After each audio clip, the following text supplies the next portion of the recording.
Fala aluno, fala aluna, tudo bem com você? Sou o professor Giovanni aqui do canal Assim é Fácil, com mais uma participação do canal do professor Marcos Aba. Hoje nós vamos tratar do assunto movimentos circulares, mais precisamente a parte da cinemática escalar desse tipo de movimento. Para assinar a lista de frequência da aula de hoje, não esqueça de se inscrever no nosso canal, marcar o sininho das notificações, deixar o seu like e compartilhar nossos vídeos com todos os seus amigos. Não deixe de conferir a resolução da lista de exercícios a respeito desse assunto, cujo link para o download você encontra na descrição desse vídeo. Fique com a vinheta e com o assunto de hoje.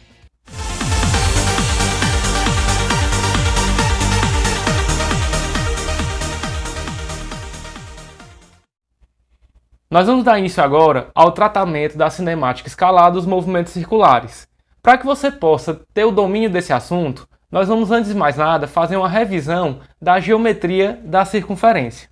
É muito importante que você saiba que a principal diferença entre os movimentos circulares e os movimentos retilíneos é a trajetória descrita pelo corpo. Sendo assim, é muito importante que você tenha um conhecimento de alguns conceitos da geometria da circunferência. Vamos então começar pela definição.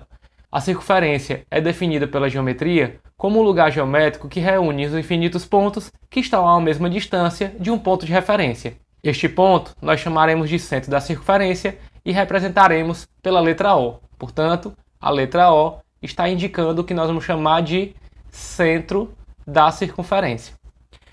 Tomando qualquer um dos pontos que formam essa circunferência, como por exemplo o ponto que nós chamaremos de a distância entre o ponto central e o ponto A vai representar da circunferência uma medida que nós chamaremos de raio. Portanto, o raio da circunferência representa a distância entre o ponto central e qualquer ponto que forma a circunferência. Tomando outro ponto qualquer da mesma circunferência, que nós chamaremos de ponto B, e consequentemente o raio correspondente a esse ponto, nós delimitamos dessa circunferência uma região semelhante a uma fatia. A esta região nós chamaremos de setor. Portanto, deste setor nós podemos destacar três elementos. O primeiro deles é o comprimento do setor, que nós vamos representar por AB. Isto corresponde ao comprimento do setor. Um outro elemento que nós podemos destacar é o próprio raio, que é o mesmo raio da circunferência. E por fim, o outro elemento também presente no setor é o ângulo, que nós representaremos pela letra grega θ, onde este θ indica o ângulo de abertura do setor. Veja que a intenção desta revisão é mostrar que os três elementos que formam o setor podem ser relacionados através da expressão o comprimento AB, que pode ser medido em qualquer unidade de comprimento, metros, centímetros, milímetros ou qualquer outra, vai ser igual ao ângulo de abertura multiplicado pelo raio, que também pode ser medido em metros, centímetros, milímetros ou em qualquer outra. É muito importante que você perceba que as medidas do comprimento e do raio têm que ser iguais. Portanto, se o comprimento está medido em metros, o raio também tem que estar medido em metros. Se o comprimento está medido em centímetros, o raio também estará medido em centímetros. Para isso, o ângulo precisa estar medido em radianos. Professor, eu não lembro mais como faz a conversão do ângulo medido em graus para o ângulo medido em radianos. Veja que essa conversão é simplesmente uma proporção, onde você vai relacionar a medida que você conhece de π radianos, o π, o velho 3,14, correspondente ao ângulo em graus de 180. Sendo assim, para você fazer a conversão, basta você colocar abaixo do 180 o ângulo que você quer descobrir, quanto vale em radianos, pôr o x embaixo do π radianos e efetuar o produto dos meios igual ao produto dos extremos. Uma simples regra de 3. Isto é o que você precisa saber a respeito da geometria da circunferência para que a gente possa dar início ao estudo dos movimentos circulares. Vamos lá para o próximo slide. Neste slide, nós falaremos dos conceitos da cinemática escalar do movimento circular. Veja que quando nós tratamos de movimento uniforme e uniformemente variado, nós tivemos que previamente tratar de alguns conceitos, como por exemplo, posição, deslocamento, velocidade e aceleração. É o mesmo que nós vamos fazer agora, só que especificamente para movimentos que ocorrem em trajetórias circulares ou parte de uma circunferência, que nós chamaremos de movimentos curvilíneos. O primeiro dos conceitos que nós iremos tratar é o conceito de posição. É muito importante que você perceba que quando se trata de movimentos circulares, nós vamos trabalhar para o mesmo movimento com dois grupos de grandezas. Um grupo denominado de grandezas lineares e um grupo denominado de grandezas angulares. Veja que quando o corpo está numa trajetória circular, ele tanto faz movimentos em linhas, percorrendo a trajetória linear, como também ele está girando em torno de um determinado ponto de referência. Em se tratando de posição, a posição linear, como nós já sabemos, vai ser representada pela letra S, enquanto a posição angular vai ser representada pela letra grega φ. Para que você possa entender do que se trata essas duas grandezas e a relação entre elas, vamos analisar um exemplo de trajetória no movimento circular. É necessário que a gente adote um referencial para, a partir dele, nós determinarmos as posições em que o corpo pode ocupar. Vamos adotar como referencial o lado positivo do eixo horizontal no plano cartesiano, portanto, esta corresponde à posição 0, e o sentido positivo para o movimento do corpo vai ser adotado como sentido anti-horário. Portanto, este vai ser o sentido cujos sinais do seu movimento serão considerados como positivo, tanto ângulos como velocidades como acelerações. Vamos agora analisar o movimento. Suponhamos que a gente está observando o movimento de uma esfera, descrevendo essa trajetória circular em torno desse centro O. A partir de um determinado momento em que eu observe a posição dessa esfera pela primeira vez, vamos supor que ela se encontrasse nesta posição, então o meu relógio estaria marcando um tempo inicial t0 igual a 0, sendo assim, a posição ocupada por essa esfera neste movimento será chamada de S0. Veja que as posições nada mais são do que a distância do referencial adotado até o ponto onde o corpo se encontra. Portanto, este comprimento corresponde à medida da posição S0. Vamos supor agora que eu vou retirar o observador deste ponto de referência e vou colocá-lo no centro da circunferência que corresponde à trajetória do movimento dessa esfera. A partir do momento em que o meu observador se encontra nesta posição, para que ele consiga estar observando o movimento da bolinha, é necessário que ele esteja olhando para ela. Veja que a linha que indica a posição para onde o observador está olhando está inclinada em relação à linha do referencial de um determinado ângulo. Este ângulo é o que nós vamos chamar de posição angular, que, como ele corresponde à posição angular quando o relógio estava marcando um tempo igual a 0, nós chamaremos essa posição angular de φ0. Veja que nós acabamos de delimitar na trajetória percorrida pela bolinha um setor, em que desse setor nós temos o comprimento correspondente ao S0, temos o raio, que é o próprio raio da trajetória, e temos o ângulo de abertura do setor, que é a posição angular ocupada pela bolinha neste momento. De acordo com a revisão da geometria já feita, nós podemos relacionar o comprimento do setor S0 com o ângulo de abertura φ0, multiplicando esse ângulo pelo raio da trajetória. Veja que quando a gente observa em um outro momento posterior a esse primeiro, a nova posição ocupada pela bolinha, então vamos supor que ela esteja ocupando agora esta posição, quando agora o relógio vai estar marcando um outro valor de tempo, que eu chamarei de T1, um tempo qualquer. Esse tempo pode ser de 5 segundos, 10 segundos, 1 hora, 1 semana, não importa, mas é um tempo posterior ao instante inicial. A nova posição ocupada pela bolinha será, portanto, chamada de S1, que em termos de medida corresponde à distância do referencial até o ponto onde a bolinha se encontra neste novo tempo, ou seja, seria a medida deste comprimento. Quando o observador inclina seu rosto para continuar observando o movimento da bolinha, veja que agora o seu olhar está inclinado de um ângulo diferente do anterior em relação ao referencial. Este novo ângulo corresponde à nova posição angular, que nós chamaremos de φ1. Portanto, todo este ângulo que vai da linha do referencial até a linha da nova posição é a nova posição angular da bolinha. Veja que nós acabamos de delimitar da circunferência um novo setor, onde o comprimento deste setor, que corresponde à posição S1, será igual ao novo ângulo de abertura do setor, que corresponde à posição angular φ1, multiplicada pelo raio desse setor, que é o próprio raio da trajetória descrita pela bolinha. Veja que assim, nós podemos relacionar cada posição ao longo do movimento da bolinha com a sua respectiva posição angular e o raio da trajetória. Sempre lembrando que as unidades de medida da posição e do raio têm que ser a mesma, metro, metro, centímetro, centímetro, e que a posição angular tem que ser medida em radianos. Vamos agora aproveitar a deixa para falar a respeito do próximo conceito, que é o conceito de deslocamento. Nós vamos perceber que enquanto a bolinha está se movendo, ela executa dois deslocamentos ao mesmo tempo. Ela executa um deslocamento linear ao longo da linha da trajetória e também descreve um deslocamento angular.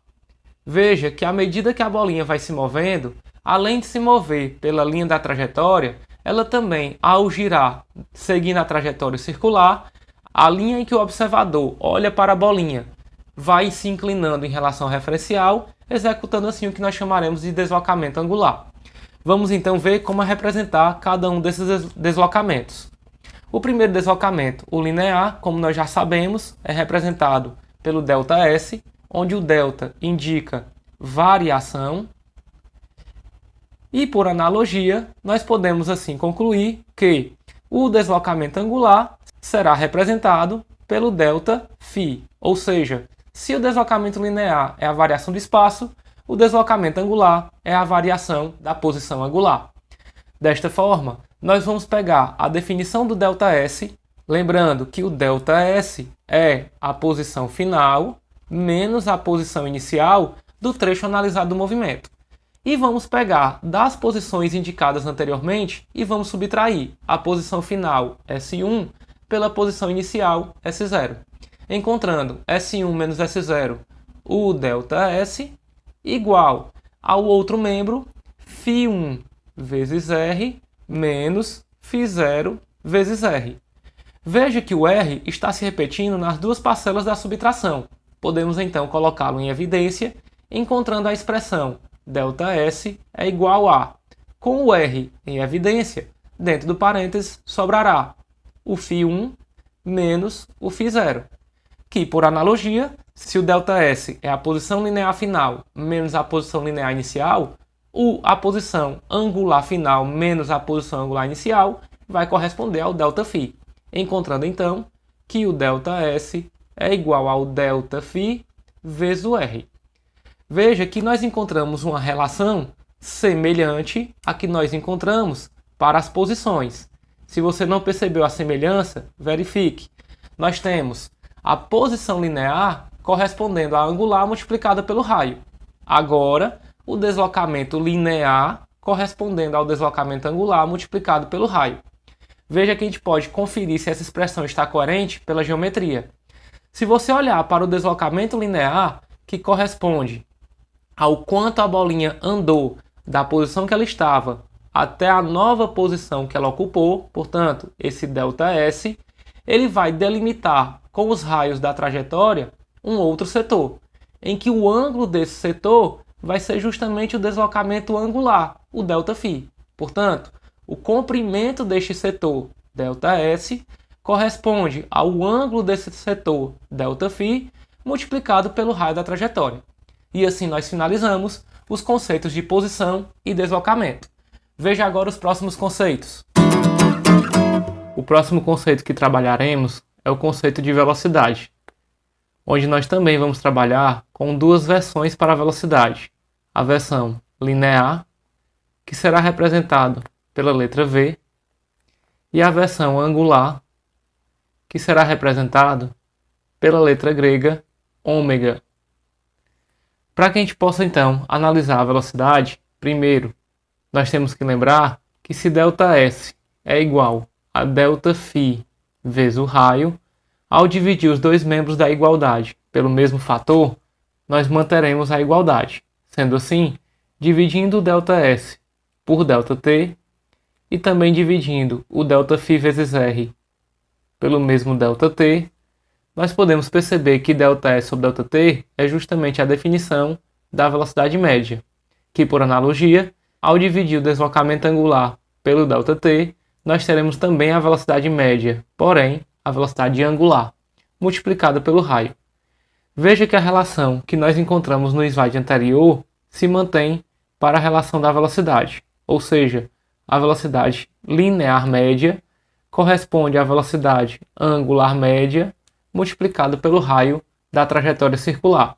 Aplicando o conceito visto para a velocidade média ao conceito de velocidade instantânea, nós podemos então concluir que a velocidade em cada instante do movimento seria correspondente à velocidade angular naquele instante, multiplicada pelo raio da trajetória circular. Usando a mesma estratégia vista para o deslocamento, nós podemos agora analisar o último conceito da cinemática escalar do movimento circular, que é o conceito de aceleração. E nós perceberemos que também haverá duas versões para a aceleração. A versão linear, que nós já conhecemos, representado pela letra A, e a versão angular, que está sendo apresentada agora, e nós iremos indicá-la pela letra grega alfa. Vamos lá então. Nós podemos concluir que ΔV, a variação da velocidade, o quanto variou a velocidade ao longo de um trajeto ou um trecho do trajeto do movimento, será igual à variação da velocidade angular multiplicado pelo raio. Executando o mesmo processo de dividir os dois membros pelo mesmo termo, ou seja, dividir os dois membros por ΔT, nós encontraremos a definição da aceleração média. ΔV sobre ΔT, a aceleração linear média, e Δω sobre ΔT, a aceleração angular média. Isso multiplicado pelo raio. Então o que nós podemos concluir é que qualquer que seja a grandeza que represente o movimento, ao se tratar de uma trajetória circular, nós temos um padrão na relação entre as grandezas lineares e angulares. O padrão é: qualquer grandeza linear vai corresponder à sua respectiva angular multiplicada pelo raio da trajetória do movimento. Portanto, se tratando de posição, a posição linear é igual a angular vezes o raio, o deslocamento linear é igual a angular vezes o raio, a mesma coisa acontece para a velocidade e para a aceleração. Então esta relação é padrão. Vamos agora trabalhar com um caso particular dos movimentos circulares, o movimento circular uniforme. Acompanhe no próximo slide. Nós vamos trabalhar a partir de agora com um movimento específico de trajetória circular, o movimento circular uniforme. Veja então que, assim como nós já vimos para os movimentos lineares, por se tratar de um movimento uniforme, isso quer dizer que a velocidade, não só mais a linear, mas também a angular, elas vão assumir valores constantes. Portanto, se a velocidade linear e a angular são constantes, nós podemos afirmar que a aceleração linear e a aceleração angular serão igual a zero. Para esse tipo de movimento em particular, nós temos que definir dois conceitos que surgirão a partir de agora, que são os conceitos, número 1, período, que será representado pela letra T maiúscula, onde o período nada mais é do que o tempo que leva um corpo para executar uma volta completa na trajetória circular. Sendo assim, nós podemos definir o período como sendo o tempo necessário para executar o número de voltas completas na sua trajetória circular. Assim, a unidade que nós podemos utilizar para o período pode ser qualquer unidade de tempo. Então, segundos, minutos, horas e assim por diante. O outro conceito que nós temos que explorar para o movimento circular uniforme é o conceito de frequência. A frequência será representada pela letra F. Portanto, qual seria a definição de frequência? É o número de voltas executadas por unidade de tempo, por segundo, por minuto, por hora. Essa frequência, portanto, vai ser calculada pela quantidade de voltas executadas num determinado intervalo de tempo. Se você comparar a expressão encontrada para o período com a expressão encontrada para a frequência, nós vamos perceber uma relação entre essas duas expressões. A relação é que uma é exatamente oposta à outra. Então nós podemos afirmar que o período é o inverso da frequência ou a frequência é o inverso do período. Diante dessas informações, nós podemos agora chamar a atenção para uma questão em particular em relação às velocidades. Falando então a respeito das velocidades, que por definição nós já vimos que a velocidade angular é calculada por ΔΦ sobre ΔT, por se tratar de uma velocidade constante, ela é calculada igual à velocidade média, onde se você pegar um deslocamento completo de uma volta, nós teremos um deslocamento angular de 2π. E o tempo gasto para executar essa volta completa corresponde ao período. Então nós adquirimos assim mais uma relação para calcular a velocidade angular. É importante lembrar que se o inverso do período é a frequência, nós também podemos substituir o 1 sobre t por f, encontrando a relação 2πf. Acabamos de obter mais duas relações para o cálculo da velocidade angular, agora especificamente para o movimento circular uniforme. Sempre que a velocidade for constante, nós teremos a velocidade angular podendo ser calculada pela sua definição, ΔΦ sobre ΔT, pela relação com o período, 2π sobre t, e pela relação da frequência, 2πf. Também é importante lembrar que ela pode ser calculada através da relação da velocidade linear, onde, se v é igual a ômega vezes r, o ômega, passando o r dividindo, seria v dividido por r. Então nós temos 4 relações para o cálculo da velocidade angular quando se tratar de um movimento circular uniforme. Vamos agora para as equações do movimento. Nós vamos tratar agora do movimento circular uniforme, o que nós vamos chamar de funções horárias do movimento circular uniforme. As funções horárias são as mesmas que nós já trabalhamos para os movimentos lineares. Portanto, nós não vamos repetir as funções horárias para o movimento uniforme das grandezas lineares. Essas já são conhecidas por vocês. Caso você não lembre, clique nos cards aqui em cima, assista a teoria dos movimentos uniformes e retorne para continuar acompanhando a teoria de movimentos circulares. A primeira função é a função horária da posição, que nós já sabemos como se dá a função horária da posição linear. Vamos então agora representar a função horária da posição angular, que é dada por φ igual a φ0 mais ômega vezes t. Veja que ela tem o mesmo padrão da posição linear, que é dada por S igual a S0 mais VT, mudando apenas as grandezas lineares para as grandezas angulares. A outra função é a função da velocidade, que por se tratar de uma grandeza constante, ela independe do tempo. Ela vai sempre assumir o mesmo valor do que ela possuía inicialmente. Então, ômega, a velocidade angular, vai ser igual a ômega 0, a velocidade angular no início, e v, a velocidade linear, vai ser igual a v0, a velocidade linear inicial. Para terminar, a terceira e última função é a função horária da aceleração, que por se tratar de um movimento uniforme, nós podemos afirmar que não há variação da velocidade.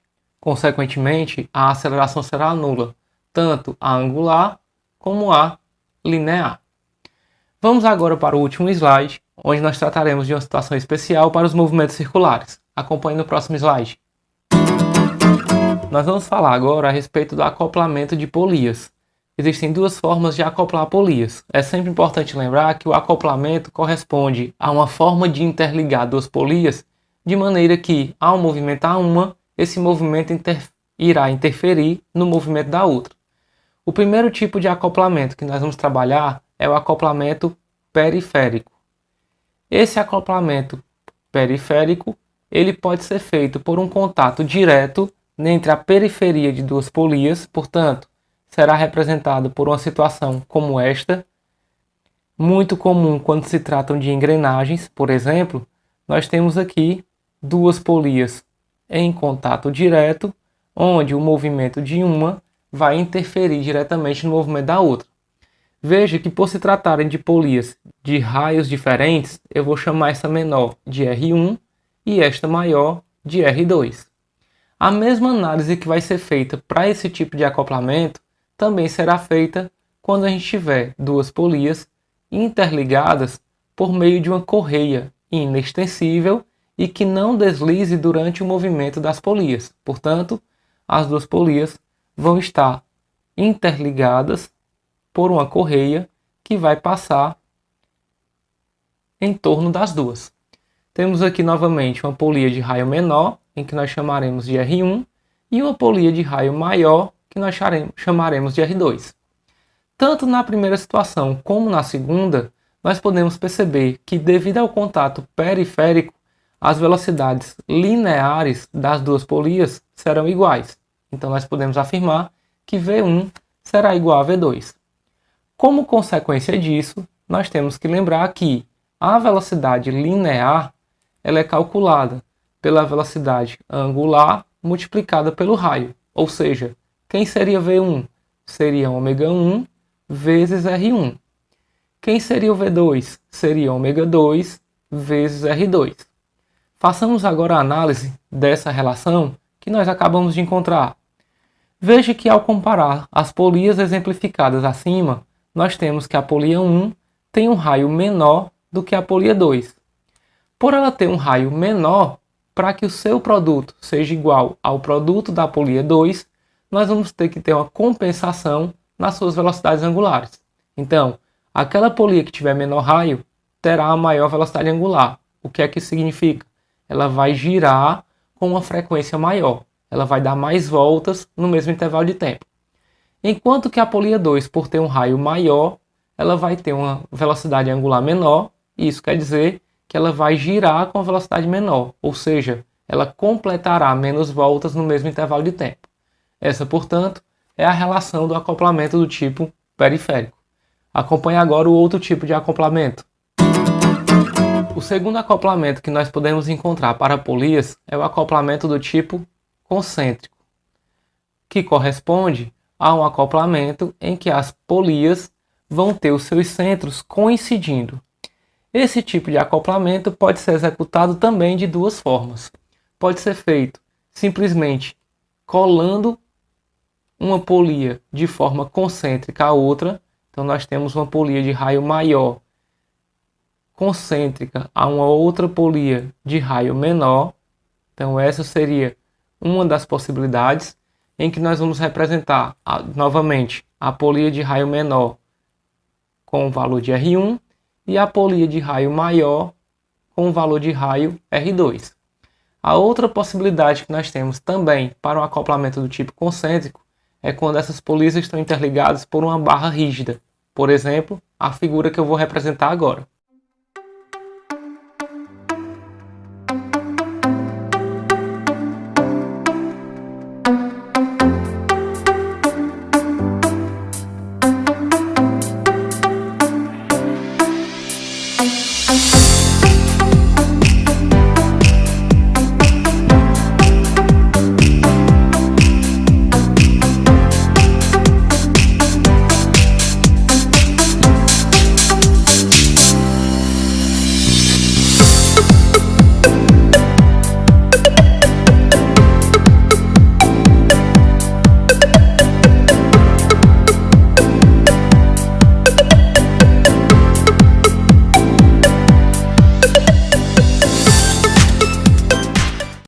Veja que, para esse tipo de acoplamento, o fato de as polias estarem interligadas pelo centro obriga que a quantidade de voltas executada por cada uma num determinado intervalo de tempo seja a mesma da quantidade de voltas executada pela outra. Isso faz com que a velocidade angular de uma seja igual à velocidade angular da outra. Diante dessa propriedade, e sabendo que as velocidades angulares podem ser calculadas pela expressão ômega igual à velocidade linear dividido pelo raio, nós teremos que o ω1 seria o V1 sobre o R1, enquanto que o ω2 seria o V2 sobre o R2.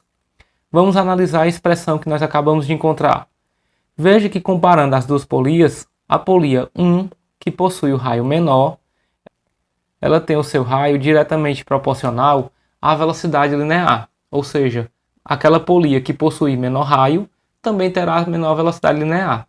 Veja que, se você pegar esse tipo de acoplamento e colocá-las no chão, na hora que você puser esse sistema para se movimentar, nós vamos fazer com que esse tipo de acoplamento fique girando em torno da polia menor, mostrando assim que a polia maior vai percorrer uma distância maior, enquanto que a polia menor percorre uma distância menor ao completar uma volta.